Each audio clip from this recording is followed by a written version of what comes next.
잠 좀 못 자는 게 뭐 어땠어요? 그런데 이상하죠. 하루만 못 자도 기분이 널뛰고 이틀 못 자면 머리가 멍해지잖아요. 어제도 2시 넘어서 잤다고요? 나 진짜 왜 이러지? 하면서 자책 중이신가요? 그런데 말입니다. 여러분이 게을러스가 아닐 수도 있습니다.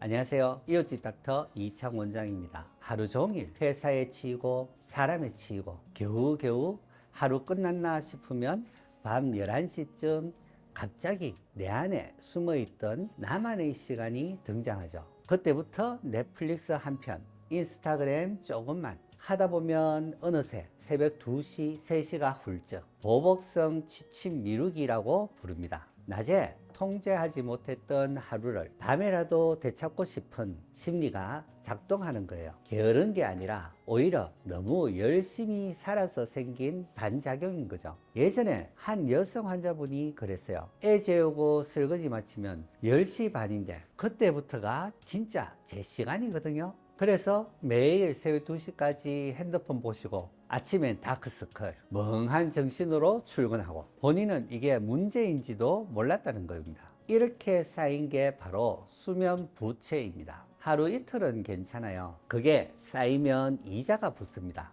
뇌는 매일 밤 청소가 필요해요. 낮에 쌓인 감정, 정보, 스트레스 찌꺼기를 정리해야 하거든요. 그걸 못하면요, 마치 사무실 책상에 서류가 산더미처럼 쌓여서 아무 일도 못하는 상태가 되는 거예요. 결과는 뻔하죠. 아침에 일어나도 개운치 않고 집중력은 뚝 떨어지고 기분은 롤러코스터 타고 급기야 우울감과 불안까지 찾아옵니다. 불면증 환자 중 많은 분들이 처음엔 이건 단순 스트레스나 체력 문제로 착각하세요. 하지만 실제로는 내가 계속 깨어 있는 걸 버티지 못하는 거예요. 수면은 내 야간 정비 시간입니다. 계속 야근만 시키면 고장 나는 건 당연하죠. 청소 아주머니가 매일 결근했다고 생각해 보세요. 처음엔 괜찮은데 일주일 후엔 발 디딜 틈이 없을 겁니다. 뇌도 마찬가지입니다.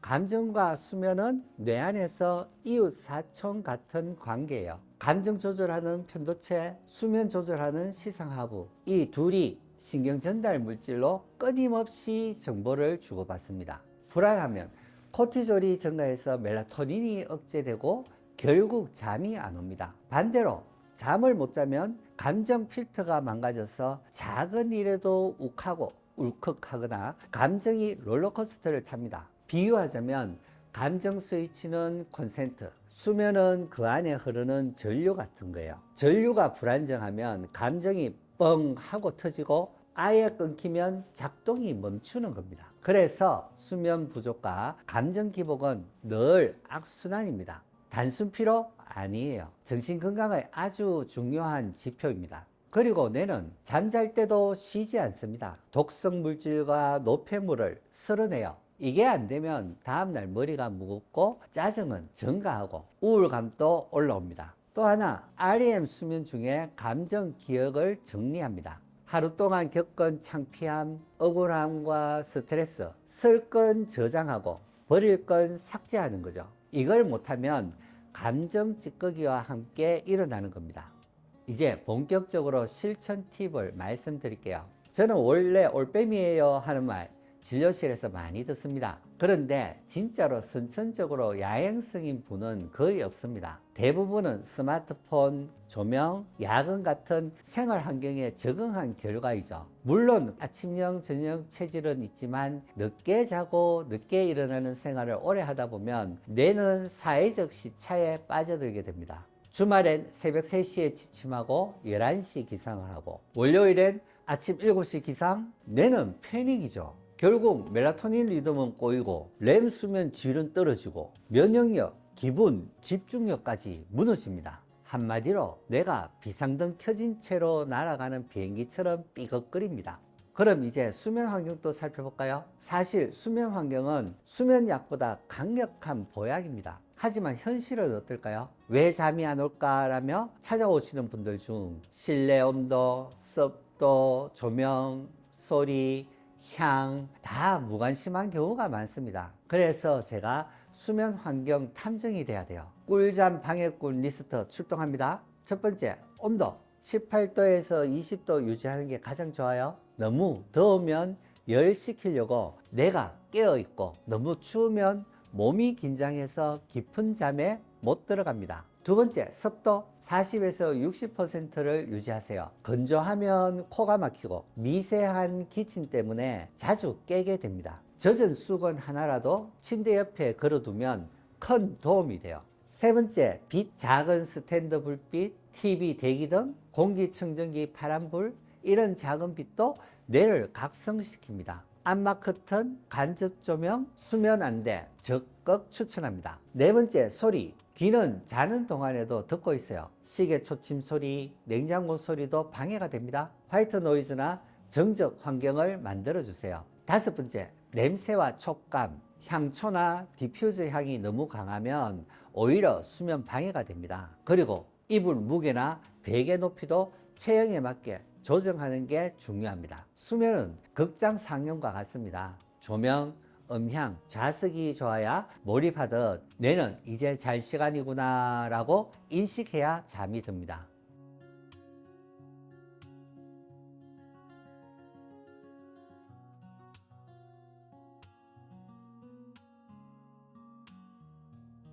그런데 이렇게 준비해 놓고 누웠는데도 생각이 많아 잠을 못 주무시나요? 걱정과 후회가 쓰나미처럼 몰려오나요? 그럴 땐 양세기 말고 숨세기를 하세요. 제가 추천하는 건 478 호흡법입니다. 4초 동안 코로 들이쉬고 7초 동안 멈추고 8초 동안 내쉬는 겁니다. 4에서 5세트만 해도 뇌는 괜찮아, 지금 안전해 라고 느낍니다. 심박수가 낮아지고 긴장이 풀립니다. 속도 내던 차에 부드럽게 브레이크 밟는 느낌이에요. 그리고 꼭 기억하세요. 멈춰야지 하는 순간 생각은 더 커집니다. 없애기보다는 숨에 집중하기, 그게 포인트입니다. 수면 위생 완벽히 지킬 필요 없습니다. 딱 하나, 매일 같은 시간에 자고 일어나는 것.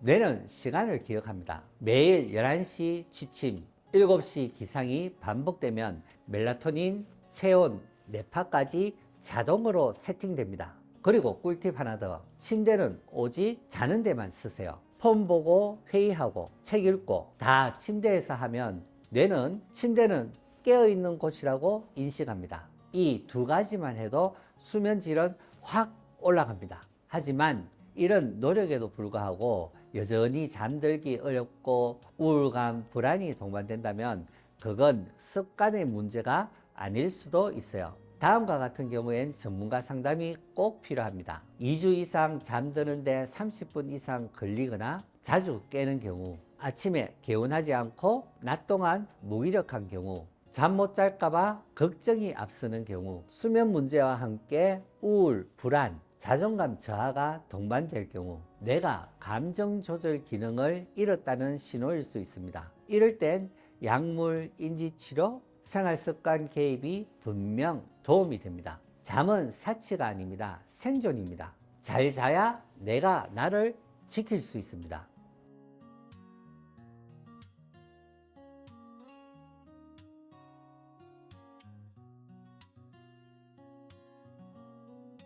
오늘 밤 여러분의 침실이 가장 편안한 안식처가 되길 바랍니다. 완벽하지 않아도 괜찮습니다. 오늘 알려드린 작은 변화 하나부터 시작해 보세요. 꾸준히 부드럽게 나를 돌아다 보면 어느 날 아침 분명 상쾌하게 눈을 뜨게 될 거예요. 그리고 상쾌하게 이웃집 닥터를 시청하시면 됩니다. 이창 원장이었습니다. 감사합니다.